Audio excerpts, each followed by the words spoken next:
cinéfilos! Aqui é o Murilo, eu tô aqui com o Daniel, que geralmente vocês não conhecem porque ele fica de trás das câmeras sempre. E a gente tá aqui iniciando um bloco novo, chama História do Cinema, e a gente tá utilizando ele pra poder trazer um pouco mais sobre o cinema, sobre filmes importantes, pra que todo mundo que conhece muito de cinema tem que... É o famoso filme antigo. É o que a galera chama de filme antigo.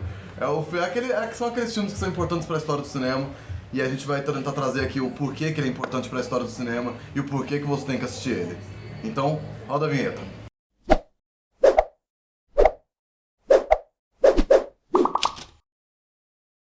A gente vai começar falando dessa vez de Nosferatu, uma Sinfonia do Horror. O filme é de 1922, dirigido por Friedrich Wilhelm Murnau.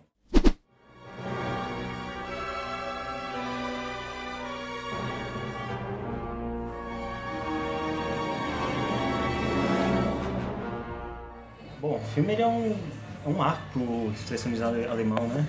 O expressionismo alemão, para explicar, ele tem algumas características que eram o exagero nas atuações. Então quando você assistir o filme, você vai ver o cara fazendo... Tá saindo da jaula o monstro! Sobrancelha gigante. Sim, e fazendo umas coisas engraçadas assim. Geralmente usavam muito a luz. Então você vê muitas sombras esticadas ou quando alguma coisa é branca, tá brancaço, assim, estourado. O cenário geralmente é sempre um cenário meio cabuloso, assim, que você olha e fala... Escuro, sombrio. Sim. Isso para lembrar a situação que a Alemanha vivia no pós-guerra, né? De angústia, depressão, tava a população toda para baixo. Então eles capturaram aquela sensação da sociedade e colocaram no movimento do cinema.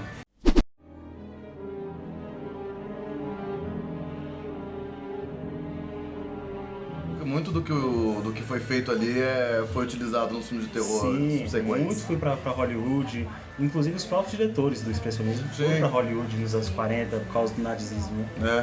O interessante sobre esse filme também é que ele por ser um filme mudo, ele meio que casa muito, muito, muito bem com a obra de Bram Stoker. Porque o livro de Bram Stoker, Drácula, ele é todo em cartas. Então você tem pouquíssimos diálogos, você tem muita descrição das coisas, descrição da sensação dos personagens. Na verdade é totalmente fiel ao livro, né? É perfeitamente fiel. É uma das únicas obras fiéis ao livro. Sim. Praticamente. A única coisa que não é fiel são os nomes das pessoas e as localidades. E a localidade, justamente a localidade é o mais importante, porque eles trocam Londres pela Alemanha. Wiesborg, né? Wiesborg. Isso, Wiesborg.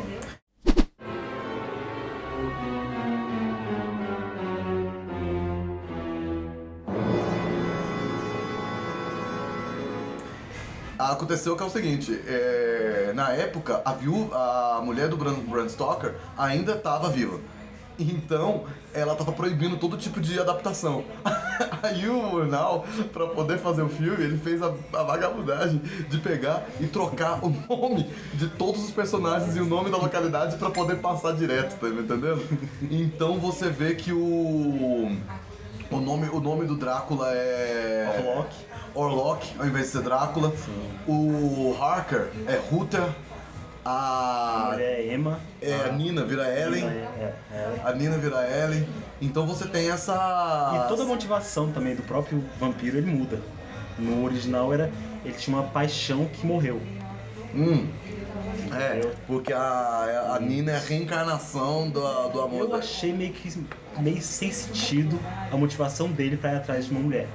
No filme ele fala, um pescoço bonito, um pescoço suculento, mas...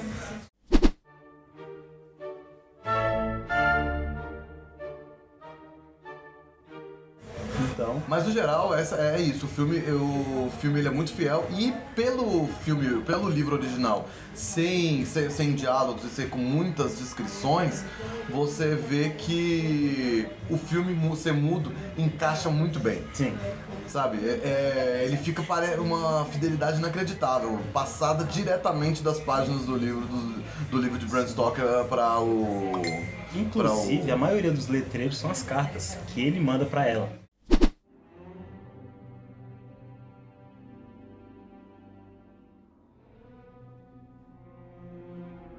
ele até hoje, ele causa uma sensação incrível, porque esse negócio que a gente falou do expressionismo alemão, essa coisa de muita sombra e muita luz, dá uma sensação de sombras, uma sensação de tenebrosidade muito grande pro filme. Então, as cenas que aparecem o Nosferatu, né, o Conde Orlok, as cenas que aparecem de vodka, né? As cenas que aparecem o Conde são extremamente sinistras. Então você tem uma cena onde tá o plano aqui e tá mostrando só uma porta e lá no fundo aparece o Conde, o Nosferatu, olhando pra tela. E aí ele vem andando e é uma coisa... É a mais famosa, né? Sim, é uma das mais... Exatamente. A verdade é que a fotografia desse filme é linda, tem vários planos que são... A outra da escada também, ele subindo, aparece só a sombra dele e o próprio dedo se alongando assim, tá... Como Nossa, aquela cena, tem uma cena que a Ellen tá deitada. Sim. E aí você vê a sombra dele chegando nela, chegando no pescoço, perto do coração dela, e a mão, que é só a sombra, fecha e ela sente você vira assim, meu Deus do céu, Isso é inovador demais. Isso é cinema. E você pensa que isso aí é em 1922. Ele tava usando as sombras do monstro pra gerar o terror em 1922.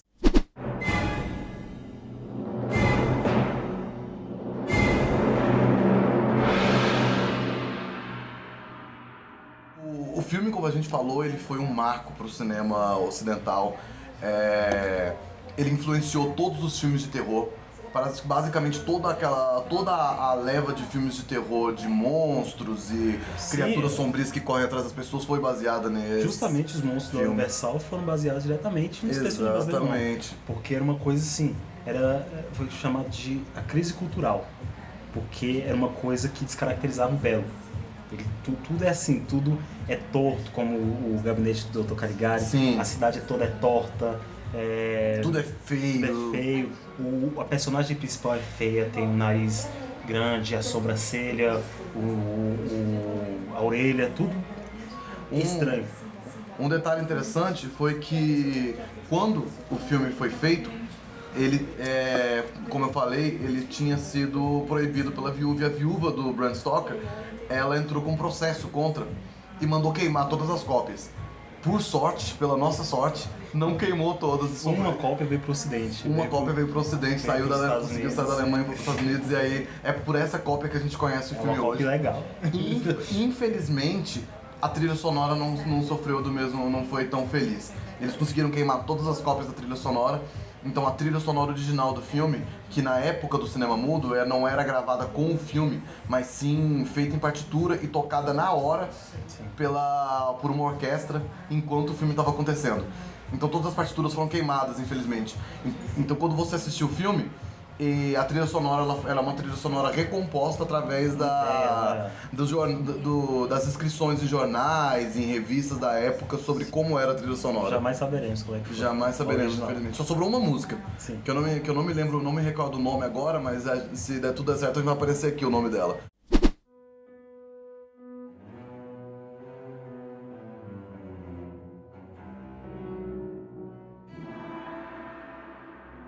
Outra curiosidade é que na época, como foi contratado para fazer o Conde Orlok, um ator chamado Max Schreck. Max Schreck, em alemão, é medo. E o ator era um ator até então desconhecido, tinha feito algumas peças teatrais, e ele era do método Stanislavski, né? Isso, ele achava que ele só filmava à noite, ele queria filmar à noite, ele via-se como um vampiro, Isso. Ele aparecia pro pessoal como um vampiro. Quem fez isso? Alguém fez isso um pouco tempo atrás, quem foi? Foi o Coringa. O Coringa, o Jared Leto, entrou nesse mesmo método. É um método que muitos atores usam, que eles entram no personagem, enquanto tá rolando a filmagem, eles são o personagem. Sim, Robert De Niro é o que mais usa esse método, Sim. praticamente. E aí o que aconteceu foi essa loucura, porque o cara ficava vestido e falando e agindo como vampiro 24 horas por dia. E tem um filme de 2000 que inclusive explora isso aí, né? Com o Willem Dafoe. Isso. Com o nome a gente não vai lembrar aqui, mas vai aparecer aqui na tela também. You destroyed my photographer! You idiot! Did I kill some of your people, Murnau? E esse filme, Nosferatu, como a gente falou, ele faz parte de uma escola inteira que a Alemanha começou a formar, que era desses expressionistas alemães. Que vem inclusive da pintura, né? Da pintura expressionista. Com o grito. Então, foi a pintura. É que sempre acontece, outras artes começam a influenciar o cinema. Porque o cinema é novo também, né? Sim. Aí o que aconteceu foi que durante a importância que a gente está dizendo desse filme, porque é o seguinte, desse filme e de vários outros filmes, como a gente falou, como a gente vai citar mais no final, que na época da Segunda Guerra Mundial, muitos desses diretores da Alemanha e de vários outros pontos da Europa tiveram que fugir para os Estados Unidos. Acabaram fugindo para lá e foi assim que surgiu os polos, é assim que surgiu Hollywood. Sim. Na verdade, Hollywood foi feita pelos judeus fugidos da Europa.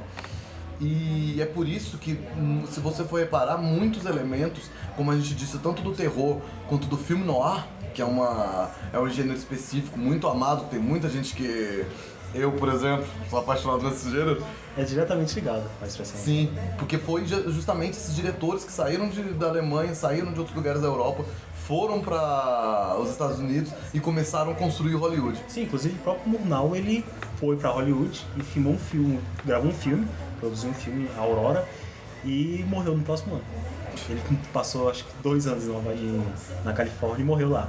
Então, assim, ele levou o que ele sabia para os Estados Unidos. Então, o que a gente sabe hoje do cinema é totalmente ligado à criação europeia. Exatamente. O cinema foi criado basicamente na Europa, né, ali com Molière. E aí, você tem essa coisa de que você tem um Nosferatu, e esse filme não só influenciou o cinema, como influenciou a própria imagem que se tem de um vampiro. Sim. Existe uma cena no filme que foi a primeira vez que isso foi feito no cinema, foi a primeira vez que isso foi feito visualmente. Se você reparar, tem todos os filmes de vampiro praticamente, que é o caixão se abrindo e o vampiro de maneira completamente rija subindo assim, com aquela mão cruzada assim e olhando pra tela. Ainda dormindo. E aquilo ali, você imagina, aquilo ali é uma coisa absurda pra época. O caixão se abre sozinho e o vampiro sobe. E desde então isso foi utilizado.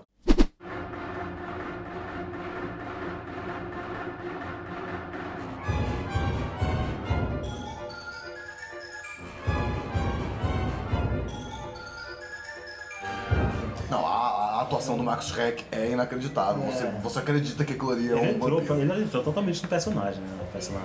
Então é isso, galera. O filme ele influenciou a imagem que se tem de um vampiro.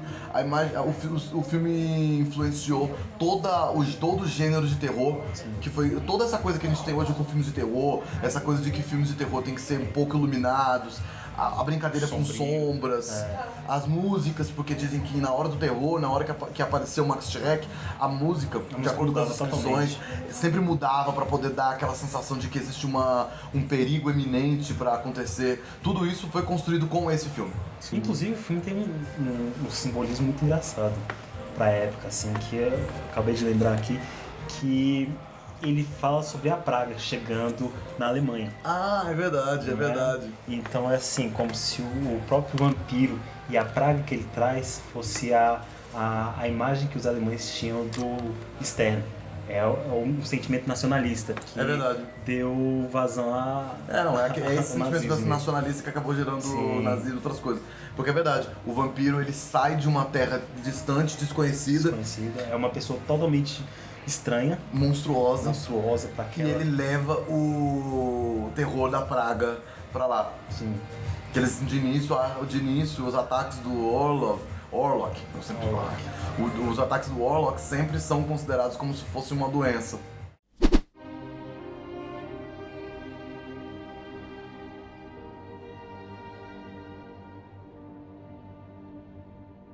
O filme, no final das contas, ele desenvolveu todas essas coisas que a gente falou, ele influenciou tudo isso que a gente falou e, como a gente disse, ele criou a fotografia do filme noir, que vai ser o próximo filme que vai ser o próximo gênero que a gente vai abordar aqui, com o filme O Falcão Maltês, que é uma obra de arte, é considerado um dos primeiros filmes noir que existem, filmado em 1941, se não me engano.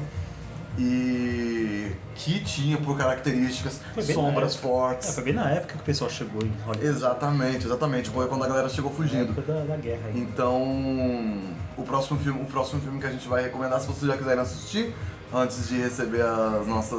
Antes de vocês verem o que a gente tem pra falar sobre o filme também. Um ótimo filme. É um ótimo filme e é o próximo que a gente vai falar. Então é isso aí, galera. Se vocês. Outra coisa que eu lembrei. O quê? O expressionismo alemão, ele influenciou diretamente Tim Burton. É verdade. Tim Burton É verdade, Tim Burton é criar. É o expressionismo o alemão. expressionismo alemão. Toda aquela coisa que ele coloca pro Johnny Depp, que eu adoro Johnny Depp, né? Todo mundo Todo estranho, aquela coisa. É tudo vazado diretamente do expressionismo alemão. Totalmente. isso É verdade. E é isso, galera. Se vocês acharam esse bloco, esse quadro legal, vocês podem curtir, compartilha, comenta com a gente aqui, coloca naquele sininho pra receber novos vídeos. A gente vai tentar colocar um vídeo desse aqui toda terça-feira pra vocês poderem apreciar e aumentar a listinha de vocês de filmes que vocês clássicos que já assistiram. Conhecidos, né? A gente vai tentar trazer sempre uma coisa nova e diferente e ficamos por aqui. Até mais.